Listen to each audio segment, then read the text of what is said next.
Jim Ryan visited PlayStation London studio in 2024, right before his retirement. He took a nice picture with the employees. They all thanked him for his contributions, and it seemed like a heartfelt moment. Everyone had a good time. And then, boom, Ryan shut the studio down the very next day. Talk about a cold exit.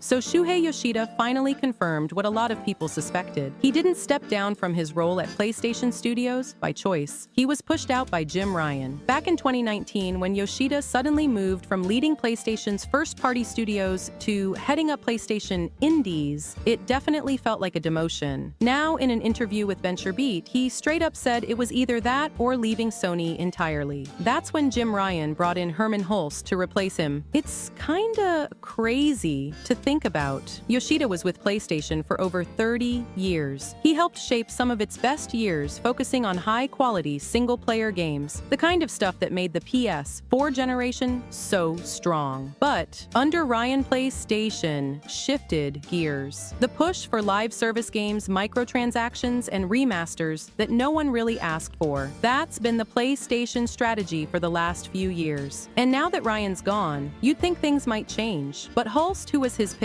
is still there now, reporting to Hideaki Nishino as the new PlayStation boss. Ryan always felt more like a businessman than a gamer. His focus was on what made the most money, not necessarily what players wanted. That's why Sony went all in on live service games, even as fans kept asking for more single-player blockbusters. With Ryan out, there's hope that PlayStation might pivot back to what made it great. Let's talk about PlayStation fans actually celebrating Jim Ryan leaving. And, I mean, it's not exactly surprising when you look at some of the stuff he's said and done. There's this Bloomberg article talking about it, and when you go back and see all the things that happened during his time, it's pretty interesting. Like, remember when he pretty much insulted retro game fans? He straight up said old PlayStation games looked ancient. Like, why would anyone play them? It was during some conversation about backwards compatibility, and it just came off super out of touch. Most gamers actually like the idea of keeping their old games playable without having to pay extra for them again. Look at what happened with Red Dead on PlayStation and Switch versus Xbox. On Xbox, you could just put in your old disc and pay a little extra, but on PlayStation, you had to buy the whole thing again at full price. And then there was that weird thing he said about gaming in the Middle East. He basically implied that people there had never played video games before PlayStation, which is just what? Like, people in the Middle East had arcades, net cafes, bootleg NES games, just like everywhere else. And of course, that got called out instantly. It's one of those things that makes you wonder, like, how do you even say something like that with a straight face? Then there was the whole mess with Horizon Forbidden West. They originally said it would be $60, but then they tried to charge $70 and people called them out. So they had to scramble and come up with some weird upgrade system to fix it. And of course, there was the PlayStation tax on crossplay. Sony was basically charging developers extra just to allow their games to work across different platforms, while Xbox and Nintendo weren't doing that. It got so bad that an article had to call them out before they finally changed things. And then there was the big one in 2022. When Roe v. Wade got overturned, PlayStation employees were hoping for some kind of statement. But instead, Jim Ryan basically told everyone to respect different opinions and then started talking about his cats and dogs. Like, seriously. It was so tone-deaf that Insomniac had to secretly donate $50,000 to a women's rights organization. But PlayStation wouldn't even let them talk about it publicly. Just a total mess. So yeah, business-wise, he had some wins, but a lot of what he's done is pretty questionable. People are wondering what's next for PlayStation. One of his biggest pushes was towards live service games, basically multiplayer games that make money over time. But that whole industry trend seems to be collapsing. Naughty Dog, for example, just laid off a bunch of people. And their Last of Us multiplayer game might have been scrapped after Bungie reviewed it and basically said, yeah, this isn't gonna work.